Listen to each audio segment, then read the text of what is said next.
Ito yung isa sa pinagkakabisihan ko kung bakit din ako nag-grind, mag-work.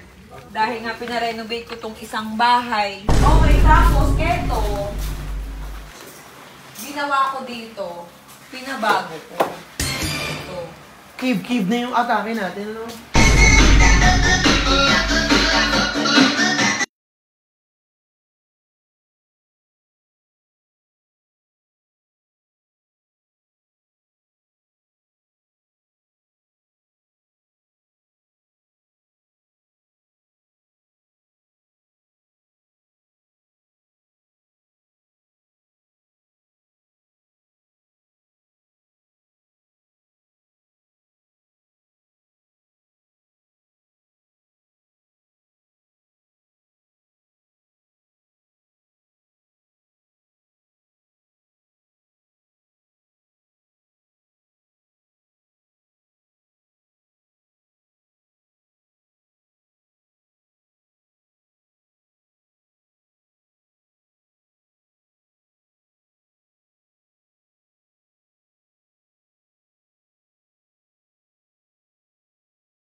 Hi mga mare! So ayan, itutur ko kayo kung ano yung pinagkakabisihan kong isa pa. Okay, talagang wala akong time ngayon dahil busy ako sa negosyo, busy ako sa pagpapagawa nitong mukha nito. Yung kinis na ng besi ko dahil yan dun sa may bleaching namin tsaka sa supig na mo, hindi lang pantay yung ano niya. Pero ang mukha ng besi ko ang kinis na. Pati ugali. Anyway, mga mare, ayan, papakita ko sa inyo syempre yung mga pinapa-ice ko. So, syempre, uunahin natin dito. So, ito, dati itong madulas. Madulas yung tiles niya. So, ang ginawa namin, nilagyan namin ng, pinalitan namin ng tiles. Yung tiles na may ganun-ganon ba. Okay, then next, ito papalitan dito. Tapos, ito, hindi pa ito yung kulay kasi ayoko ng kulay red. Ang gusto ko, gagawin namin yung, ibabalik namin yung dating color, yung color yellow. So, ito, papalitan dito. And then, ayan, hagdan kasi dati maraming nadudula. So, ang ginawa ko, syempre, ito. Ginawa ko siyang pare-pareho na. O, ayan o. Tingnan mo. Ano siya? Magaspang. Magaspang. Diba? Tapos, hi, Diego! Ang galing mo. Tapos mga Mar, syempre, ay may-ari ng bahay nakakaya. Pwede pong makiblog lang. Ano nangyari dito, mga Mare? So, eto mga Mare, ayan na dahil na nababoy na ng tuluyan. Baka gusto nyo pamimigay ko. Ay, akin na lang yan, Charot. Yes, pamimigay ko na to. Tsaka ayan mga yung pamigay na yan. Okay. Basta ako, kukuha ko na itong dalawa, Bessie. Tapos, Mag-interrupt ako, Bes. dito sa likod, sobrang kalat, no? Ito yung isa sa pinagkakabisihan ko kung bakit din ako nag-grind, mag-work. Dahil nga pinarenovate ko tong isang bahay. Okay? Ito, ayan, tinanggal na rin yung mga tiles kasi nga, madulas. Tapos, eto, yung kitchen, na nandoon dati, ang daming tae ni Diego. Nilipat namin dito. Dito. Tapos, ang ginawa ko, naglagay ako ng swimming pool. So, wow! Maliit lang na swimming pool para kay Mikey. Ganyan siya. Jacuzzi na to. Ha? May tae, katanda mo sa akin. Ayan, ganito lang siya, oh. Pwede na rin, kumbaga parang babadan lang siya.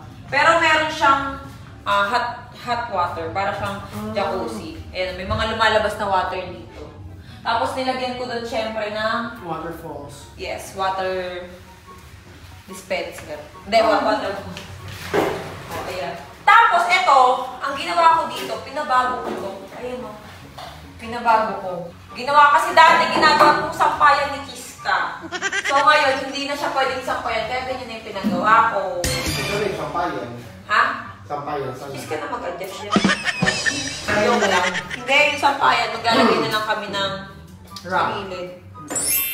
Tapos mga mare, tara pasukin natin to. Okay, tapos eto, ginawa ko dito, pinabago ko. Ito. Cave na yung atake natin, ano? Ayan mga mare, o eto. Pinabago ko, ginawa ko siyang parang bato na dati ang itsura niya is yung stripe. So ngayon, ginawa ko para siyang parang bato, no? Parang cave. Oo, tapos isa pang babaguhin, kaya babaklasin to lahat. Buong kisame, kasi tignan nyo. Bakas na naman. 3 years lang tong bahay ko, ay 4 years. May ganito na siya, oh. So, hindi masyado maganda yung pagkakagawa talaga. Ayan, oh. Kasi ilang taon pa lang, may ganito. Tapos, dito naman tayo sa taas. Hi, mga mare. Okay, tapos, dito, mga gamit namin. Okay, dito, mga mare. Ayan, na dati siyang, ayan kasi nabaklas to noon. Luma na, kupas na. So, ngayon, ginawa namin, mas pinaliwanag pa namin. Yan. Nilagyan namin mga ilaw doon. Yan. Hagagahengal yung hagdanday. Tapos, syempre, yung kwarto ni Mikey. Tapos, ang una ko po munang ginawa ay yung CR. Kasi, yung CR dati, kapag naliligo po yung mga amo ko, hindi, kapag po syempre naliligo sila, yan, nagkakalat. Kaya ang ginawa ko, nilagyan ko ng harang. Hinarangan namin, tapos binago namin yung tiles. Kasi yung tiles nito noon is, madulas. Hanggang dito, ginawa namin tiles. Hoy! Adrian! Namumuti! Itlog mo! Namumuti mo! Sino naliligo dito? Hindi, nagkaganyan talaga yan kasi nagilinis din sila minsan dito. Hindi. Adrian, hindi. Ayun o. Oo. Ayun o. Magagawa lang nito. Brasil mo to. Oo, may mabrush yan. Siguro di mo mawawala Ayun, yun. mga alikabok man yun. Ikaw lang tao dito. Sinasabi ko sa'yo. Sige. Wait. Cut mo yun ah. Okay, ito ang room ni Mikey. Ang ginawa ko pa dito, ito mga mare. Kasi ang gusto niya is yung parang bahay-bahay daw. Okay, wait lang. Ano ilaw ba? O, ayan. Pwede siya. Ayan lang yung ilaw. Tapos, meron siya. Ay, paiba-iba yung ilaw. Ito, yan. May speaker yan. Meron, pwede siya. Ano na sound?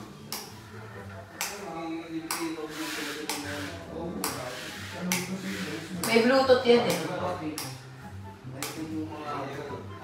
Wait lang ah. Naiiba-iba yung color niyan.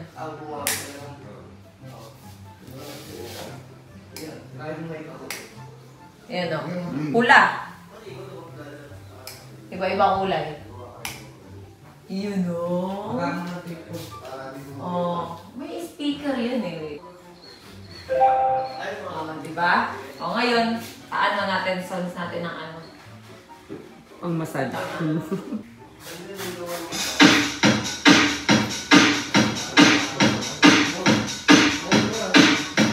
Ang galing na may speaker.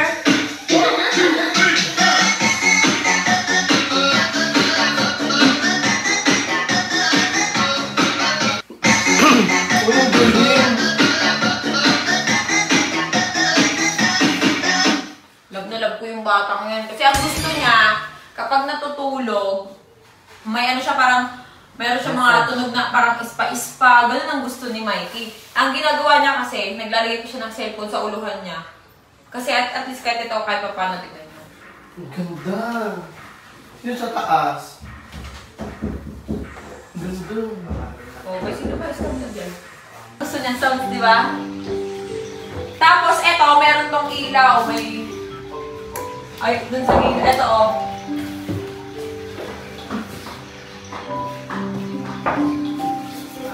Eto, dito sa taas. Tignan ka na. Eto. Pwede na dito matutog. Hi, Marty! Ayan, oh, may ilaw sa gilid. Oh, di ba? Bessie, dito na ako matutulog. Uy, B, kasi dito ang matanda kasi bakal. Purong bakal yung pinagawa ko dito. Kahoy at bakal. Para ano. Ang galing naman. Diba? Tapos may curtain dito. Ito yung gusto niya. Lahat ng gusto mo may ibibigay ng mami. Ang ganda, para siyang bahay ng Barbie. Galing na may speaker. Tapos may ilaw pa yun, di ba? Oo, tapos eto yung cabinet niya. May ilaw yan nandun na switch. Eto yung cabinet niya, hindi pa nalalagyan ng ano eh. Tapos, dito yung TV niya. O, diba? Ang laki yung ganda. Okay. And then next. Dito naman, sa kabilang room na to. Eto is ginaya ko yung dun sa kabilang room. Okay? Ginawa ko dito, ginawa kong black. Dito ko muna nilagay yung mga damit namin kasi nga wala namang paglagyan. Dati tong dressing room. Tapos, ngayon, ginawa ko ng kwarto. Bali, ito na yung tutulugan namin. Yung pinaka-master's bedroom, hindi ko pa siya pinapagawa. Kasi yun yung pinaka-last. Kasi yun yung gagawin kong dressing room. Walk-in closet. Kasi malaki. Kasi yung mga gamit ko masyado nang madami. Yes, mapapalitan na yung... Ang daming gastos! Yes, sa awa ng Diyos, mapapalitan Alam na mo po yung pare, mga kaibigan ko. wala na. Okay lang yan. Ngayon? Hindi dito sa bahay Sa lahat? Sunod. Okay na bahay pa. Gusto rin yung kaibigan ko, mapapalitan na I'm so stressed na. Tapos meron ka bang kaibigan na nung paparinig? Bigyan daw siya ng bag. Mapapalitan na yung bag ng kaibigan ko. Oh my God. Oo, mamaya papalitan na natin. Andiyan yung ano? Okay na, goodbye na kayo. Biro, ayun, barok. Tapos mga mare, alam nyo ba? Ang ginawa ko, syempre, dahil nga yung mga nagtatrabaho dito, sobrang layo ng bahay nila. So, ang ginawa namin, naglagay kami ng magandang barracks nila para silang nagka-camping. At dahil nga malamig dito at maganda ang simoy ng hangin, so ginawan ko sila na para lang silang nagka-camping. So ngayon, halika na at ating silipin. Ito ang kanilang sampayan. So ayan mga mare, at dito sila nagsasampay. And then, syempre, ang ginawa nga natin, naglagay tayo ng tent dahil dito, para komportable sila. Ayun ang overlooking. Oh. At syempre, ating papasukin kung ano ang nilalaman ng... Patay kayo. Nirin na yung bahay nyo. Hoy! At syempre mga mare, meron tayong bag at... Uy, kaninong pants to? May ano. Bakit yung shot glass ko nandito? Okay. So, ayun lang guys. Sinignan lang po natin. Wala po masyadong laman. Tara na. Wag ka. Oh, ha? Hindi. Nilagay ko tong tent na to kasi para sila kuya. Kung gagawa pa sila, baka pasukan sila ng ahas. So, ito, kahit pa paano, i-close lang, kulong na kulong. Diba? Siyempre, ang sisipag nito nila kuya kasi, kuya, ilang pa na kinagawa dito? Isang buwan pa lang ano. Ay, isang buwan pa lang. Pero isang buwan pa lang, grabe na, no? Oo. Siyempre, ngayon, bibigyan ko kayo ng panjin mamaya. Kasi, kuya, nakita ko yung shot glass ko, napunta dun eh. Kaya sabi ko, bibigyan ko kayo ng panjin. Bigyan natin panjin. Kuya, panjin hindi panjin. Panjin. Panjin mo, hindi pala panjin. Deng! Adrian, pag tumaya ang aso, kainin mo. Okay, kainin mo agad. Linisin mo agad. Maho. Siyempre, at bibigyan natin sila ng pang-gin para maganda ang camping. Kuya, ilan gin? Ma'am. Hindi, ilan nauubos yung gin? Ilan na nauubos nyo? Magsabi na kayo. Baka bukas di kayo makagawa kung isang case yan. Ang 24 kantos. Ano ang pulutan?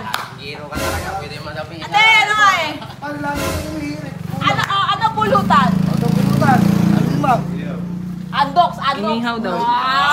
Andox! Oh, ikaw taga-bili eh.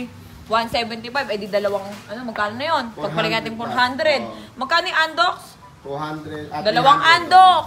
600. 600. Oh, 600. Oh, bibigyan natin sila syempre ng 200.